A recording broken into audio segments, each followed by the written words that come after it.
एक छोटे से बालक थे जिनका नाम था धन्ना जाट, बड़े महान भगत हुए।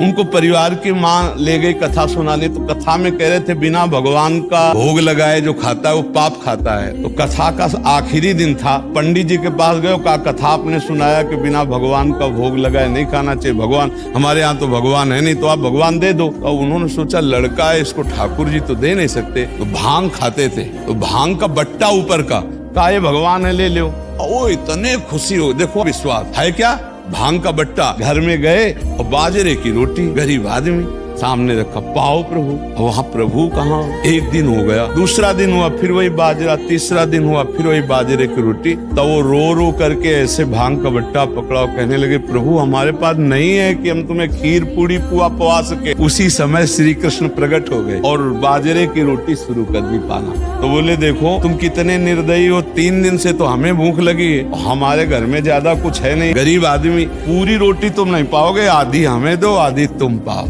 और फिर जो लीला का विस्तार हुआ कि धन्ना सेठ हो गए। ये है गुरु के वचनों पर विश्वास।